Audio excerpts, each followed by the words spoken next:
Всем добрый день, точнее уже вечер. Итак, друзья мои, перед вами вот эта красотка. Уж желательно, конечно, вам для своих ритуалов тоже найти не ядовитую змею, чтобы было безопасно. Сейчас нападет. Вот эта красотка здесь появляется часто, и в прошлом году была. Ну, потому что ее здесь никто не обижает, естественно, и она приходит спокойно. Я буду краткой, поскольку не люблю мучить живых существ, и мне ее нужно отпустить. Мы ее недавно поймали. Как раз хотела на днях выложить такой ритуал. Думаю, ну, обойдемся без змеи. И она сама пришла. Итак, друзья мои, змеи в магии у меня есть целая лекция, поэтому советую вам для начала посмотреть эту лекцию, чтобы иметь представление. Змеи обладают тайным языком. Змеи-стражники, посредники между мирами, потому что змеи могут побывать везде, в потаенных углах, спускаться в могилу, в пещеры. И поэтому через змей люди просили защиты темных сил. Змей убивать нельзя. Ну, по крайней мере, просто так убивать ради удовольствия. Вообще нельзя живых существ трогать просто так, без надобности. Но змей тем более. Выползок змеи используется в магии. Голова змеи используется в порчах. Шкуры редких змей используются. Выползок, например, кладут под подушку от страха, от определенных падучих болезней, они начинают проходить. Некоторые просто кладут, некоторые с заговором, тогда быстрее и сильнее действует. Ну, как бы там ни было. И поскольку змеи хранительницы богатства, и во всех легендах, рассказах, фильмах часто вы видите стражников, да, богатств, богатой казны, закрытой, сакральной, с глаз людей. Даже сказки Аладдина, наша любимая сказка, если вы помните, там показано, как матерь-кобра охраняет богатство и не уступает никому. Потому что змеи, во-первых, золото, холодный металл. Ну-ка, иди отсюда. Золото притягивает змей, и хочу вам сказать, что, по крайней мере, у армян есть такое поверье, что если подкармливать змей, то есть наливать им молоко, не трогать, то они приносят золотые украшения. Такое было, у меня бабушка несколько раз видела, у нас была такая белая змея, охраняла она наш дом. Это такие хранители. Они не трогают ни животных дома, ни людей. Они безобидны, по сути, если их не трогать. И очень может быть, что они по природе ядовитые. Но они абсолютно никакого урона не наносят семье. Они просто живут в этом доме. Ну, или под домом. И вот приносили золотые серьги. Я помню такие старинные, да, серьги и с такими малиновыми камнями, цветом малины. И она искала, чьи они могут быть, откуда это все. Так и не нашли, осталось у нас.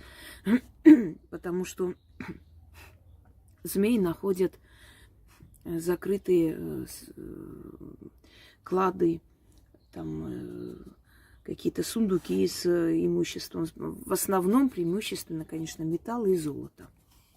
Ну, чего тебе надо? Это змея. Иди отсюда.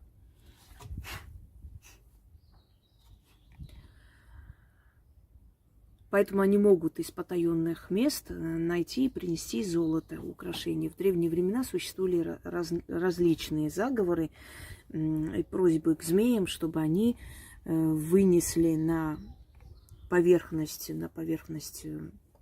земли богатство. Змеи иногда вытаскивают из могил, да, потому что они там бывают, в этих тайных местах, и для них это не страшно, в отличие от нас, они этим не брезгают.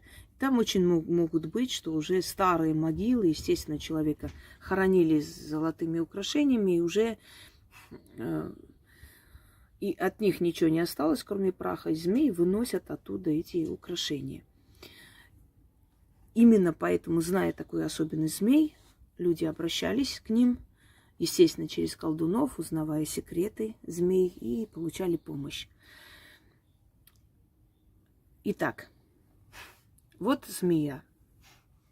По закону Вселенной, если ты кого-либо спасаешь или оставляешь в живых, в то время как имеешь власть не оставлять в живых, змею, например, то считается, что эта змея твоя должница. И ты можешь попросить у нее все, что хочешь, и она исполнит твое желание, но именно касаемо материальных благ, естественно. Так вот, нужно наловить змею или купить в крайнем случае.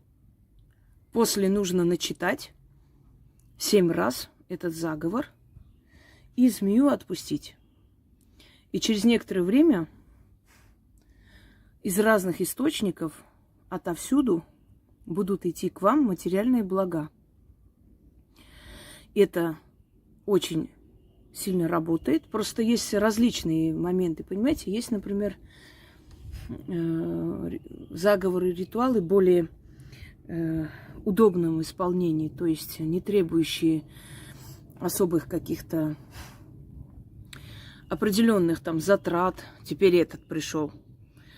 Не требующих каких-то экзотических там живых существ или чего-то еще. А есть заговоры чуть попроще. Так, иди, не трогай мою змею. Посложнее, но в принципе, кому как. У кого-то более простой заговор может сработать очень быстро, у кого-то сложный срабатывает. У всех по-разному. Но испробовать стоит, потому что пока лето, они водятся, их можно найти. Да в конце концов их можно заказать, начитать и отпустить на волю. И получается, что эта змея вам обязана. И змеиная царица, которая за каждую змею отвечает и за каждую змею готова отдать откуп, лишь бы они жили, она вознаграждает человека за то, что человек не убил, а отпустил на волю. Вот в чем смысл заговора. Здесь призываются древняя сущность, которая считается царицей змей, змеей-матерью. И эта сущность отвечает за эту змею, собственно, и вознаграждает автора, читающего, скажем так, хорошо, того человека, который спас и отпустил змею. Итак, долго не будем говорить, потому что для нее нахождение здесь уже изначально нехорошо. Естественно, она хочет на волю. Ну-ка, иди сюда. Ку-ку. Оживись, ну-ка. И эти сказанные слова обладают огромной силой. И невзирая на то, что это существо не понимает человеческого языка, но на подсознательном уровне впитывает эти слова и отползает, уходит выполнять ваше поручение. Начнем. За 7 гор, за 7 морей, на вершине семиглавой горы 7 замков стоят. 6 из них из серебра, а 7-й замок из золота.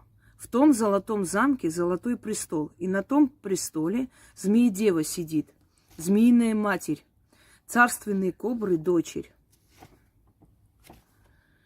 Со всего мира змеи к ней ползут, на поклон идут. Она величава, она златоглавая, да сереброгрудая.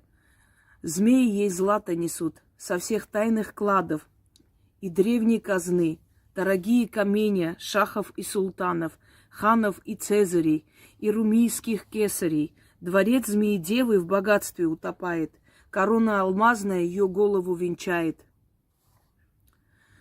Мой наказ слушай, змея Змеевна, ползи к своей царице. И для меня дары попроси за свое спасение. Я тебе жизнь дарю, а ты моя должница. должна откупиться. Попроси у своей великой царицы откуп за свою жизнь. Пусть мне через людей дары передаст, злато подарит, меня богатой казной одарит, столько мне даров отправит, чтобы и мне хватило, да и внукам бы моим досталось, и еще бы осталось. А слушаться не посмеешь. Закон вселенной гласит: кто тебя спас, тому ты век обязана. Богатством откупись, исполни. Ключ, замок, язык. Заклято. После этого нужно змею отпускать. Читать нужно 7 раз. Я читаю 1 раз и дальше сама прочитаю, потому что здесь комары мешают, да и вообще все факторы мешают, а змею нужно быстрее отпустить, чтобы не навредить его здоровью. Ой, ее, извиняюсь. Так, выпускаем змеюку. Змеюку выпускаем. Ты туда, блин, она сейчас на меня пойдет. Так, иди к своей царице и все исполни. Ну, вот какой. Что сказано. О, побежал как резво. Уф, уф. Сейчас она опять к вам идет сюда. Нет? Не, она не дура. Кто его знает? Туда же. В лес пойдет туда. Давай сейчас посмотрим. Тут на кустах эти связали. Просто не хочу, чтобы сюда, мало ли, машина. Все, умотала? Куда-то туда. Здесь явно ее нет. Сейчас как... Она может и спрятаться. Угу. Слышали, Дятел. да? Угу. У меня племянник в детстве говорит: дядя. Дядя. Ну-ка, где ты, дядя? Не, где-то там. Ага, я 1 раз услышала. Кстати, на этих столбах стоял он там. О. А потом улетел. Тут.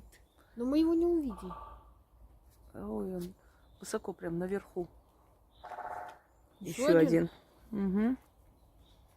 У них это... Где вы, дядя? У них батл, Ой. батл. Ой, блин. Вот надо другой взять. У меня вот это не очень устраивает. Она так переворачивается. Все, друзья мои, змея уползла выполнять, да, мое поручение, а мы пойдем до дому.